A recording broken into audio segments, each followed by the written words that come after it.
Subscribe now and press the bell icon. Never miss an update. है वो जो स्थगन आदेश है उसके लिए भी हमने सिलेक्शन बोर्ड से बात कर ली है, हमारे डबल एजी से बात कर ली है, हमारे एजी से बात कर ली है।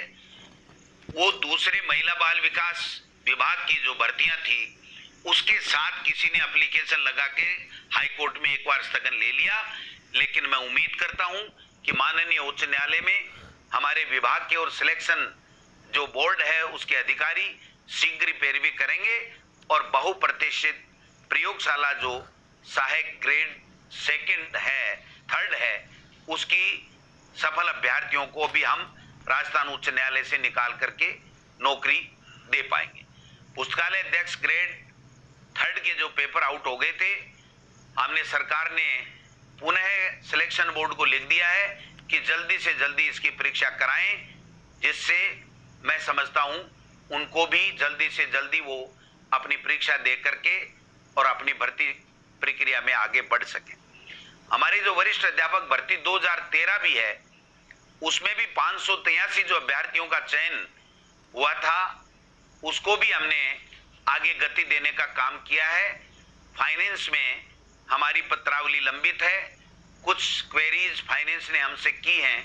हम चाहते हैं कि जल्दी से जल्दी उन वरिष्ठ अध्यापक भर्ती 2013 के जो अभ्यर्थी सफल अभ्यर्थी 583 जो सरकारी नौकरी के लिए अपना प्रयास कर रहे हैं, उनको भी हम जल्दी से जल्दी अच्छे परिणाम देने की ओर आगे बढ़ रहे हैं। मैं उम्मीद करता हूं कि वो भी हम सफलता मिलेगी और उन बच्चों को भी नौकरी सरकार देगी।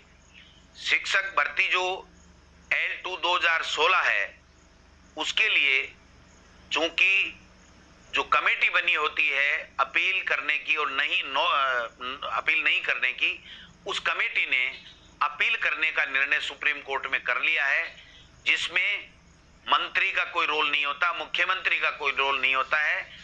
फाइनेंस, लीगल विभाग की सचिव वगैरह की पूरी कमेटी बनी होती है और वो कमेटी मेरिट और सरकारी नियम और डीओपी के सर्कुलर और उन सब को देख करके फैसला करती है कि हमको किस प्रकार से आगे बढ़ना है। तो मैं समझता हूं एसएलपी का निर्णय जब जल्दी आएगा तो उसके बाद में हम लोग उनके लिए भी आगे बढ़ने का काम करेंगे। जो विशेष शिक्षक भर्ती 2018 है, 534 के लगभग हैं। इसमें सरकार ने जो विशेष शिक्षकों के लिए डीओपी में पत्रावली भेजी है कि हमें स्थिरता दी जाए, जिससे उनको भी हम जल्दी से जल्दी नौकरी दे सकें। तो 2016 और 18 L1 और L2 की जो भर्तियां थी उसके बारे में भी वेटिंग लिस्ट दूसरी निकालने की कई तरह की मांग जो चल रही हैं, वो तमाम मामले राजस्थान उच्च न्यायालय में या सुप्रीम कोर्ट में एसएलपी में चल रहे हैं। मैं समझता हूं एक मंत्रिमंडलीय उपसमिति भी इसमें बनाई गई है, वो भी अपना काम कर रही है। एक जो टीएसपी के बच्चों के लिए जो है उसमें भी थर्ड ग्रेड के लिए एक अधिकारी समिति 4 अधिकारियों की आईएएस अफसरों की बनाई गई है। वो समिति भी शायद 26 तारीख को अपनी अंतिम बैठक कर रही है। तो मैं समझता हूं जल्दी उसमें भी हम लोग काम करने का काम करेंगे। अब मैं जो बच्चे रीट की एग्जाम देना चाहते हैं, 31,000 की भर्ती की जो हमारी सरकार ने, माननीय मुख्यमंत्री जी ने घोषणा कर रखी है, उसमें तकरीबन काम हमने मीटिंग करके पूरा कर लिया है।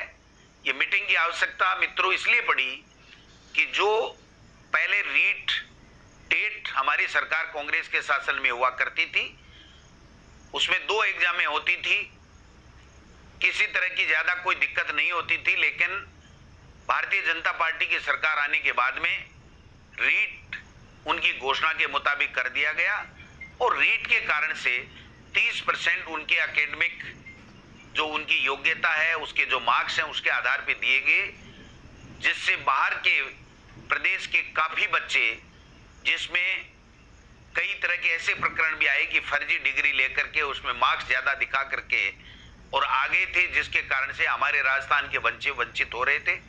काफी समय से मांग आ रही थी कि रीट की जो भर्ती है उसमें 30% जो वेटेज हमारे ग्रेजुएशन आदि का है उसके बारे में सरकार पुनर्विचार करे। हमने हमारी भावना माननीय मुख्यमंत्री जी के समक्ष रखी, हमारे अधिकारी लेवल पर हमारी बैठकें हुई हैं और बैठकें होकर के उसमें कई बिंदु, कुछ वर्गों को रीट में पात्रता में स्थिलन देने का बिंदु था, कॉमर्स के विद्यार्थियों को सम्मिलित करने की बात थी, वेटेज को कम करना, खत्म करना या वैसे का वैसे रखना, ये जो बिंदु थे, इन सब बिंदुओं के ऊपर विस्तार से चर्चा हुई है। कुछ हमारे जो एनसीटी की गाइडलाइन है उसके मुताबिक कुछ चेंजेज हमें कॉमर्स के विद्यार्थियों को अगर हम शामिल करेंगे तो उसमें कुछ चेंजेज करने पड़ेंगे। अगर हम वेटेज को वाले मुद्दे को दूसरे तरीके से अगर हम करना चाहेंगे तो भी हमें पंचायती राज एक्ट में रूल्स में जो संशोधन करना पड़ेगा। उसके लिए ऊपरी स्तर पे, उच्च स्तर के ऊपर काफी विचार विमर्श हुआ है। अंतिम जो उसमें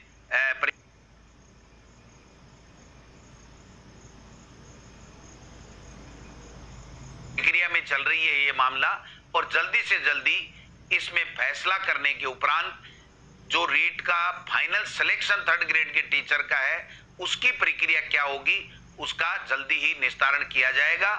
आप निश्चिंत रहें। सरकार ये चाहती है कि हमारे बेरोजगारों को नौकरी मिले, लेकिन गहलोत साहब की ये इच्छा है कि नौकरियां, भर्तियां कोर्टों में नहीं अटके।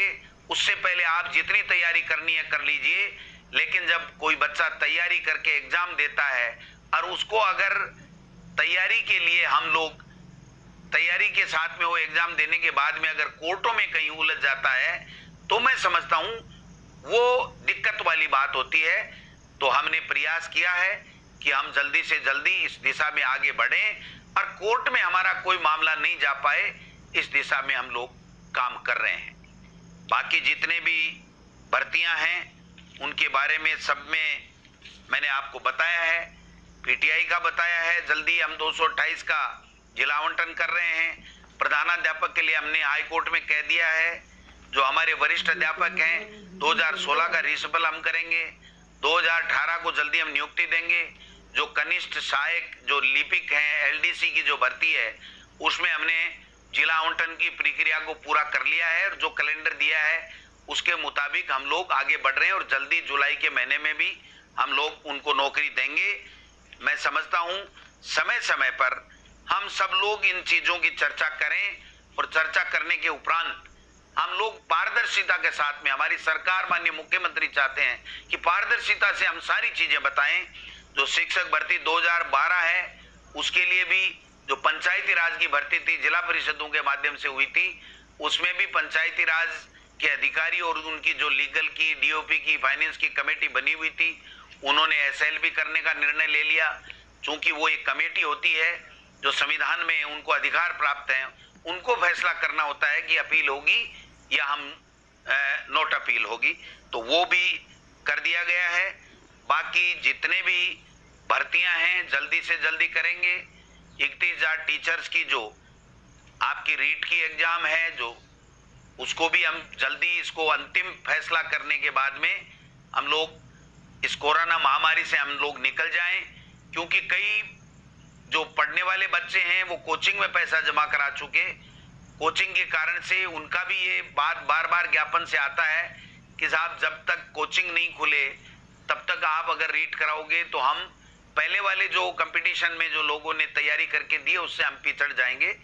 लेकिन मैं आपको आश्वस्त करना चाहता हूं कि हम इस भर्ती को डिले नहीं करना चाहते। ज्ञापन देना अलग बात है, निर्णय करना अलग बात है। माननीय मुख्यमंत्री जी ने ये स्पष्ट निर्देश हमारे विभाग को दिया है कि जल्दी से जल्दी 3rd ग्रेड के जो टीचर्स हैं उनके लिए रीट की जो एग्जाम है उसको आप जल्दी कराइए। हमारे व्याख्याता जो 5,000 की जल्दी से जल्दी भर्ती कीजिए और जो बाकी शेष 3,000 की घोषणा माननीय मुख्यमंत्री जी ने कर रखी है उसके लिए भी हमने प्रक्रिया चालू कर दी है।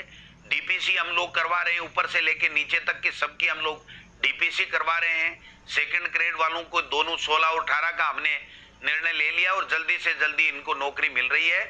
मैं समझता हूं बहुत अच्छे तरीके से आप लोगों ने कोरोना में सबको बचाने का जो काम किया है, जो मेहनत कर रहे हैं, जो आप अवेयरनेस जागरूकता फैला रहे हैं, उसमें आप काम कीजिए। और मैं एक बात और मेरे नौजवान साथियों से करना चाहता हूं कि हमें किसी तरह का कोई मुगालता हमारी सरकार को नहीं है कि आपकी वजह से, आपकी मेहनत की वजह से और आपसे जो वादे किए हैं उसके मुताबिक हम काम कर रहे हैं। आपके कारण से हम सरकार में आए हैं। तो हमारी और हमारी कांग्रेस की सरकार की पहली प्राथमिकता है कि हम आपको जल्दी से जल्दी नौकरियां दें, आपके लिए नौकरियों के लिए वातावरण निर्माण करें और हाई कोर्ट में हम मजबूती के साथ में पैरवी करें, सुप्रीम कोर्ट में हम मजबूती के साथ में हमारे नौजवान साथियों को नौकरी देने के लिए पैरवी करें।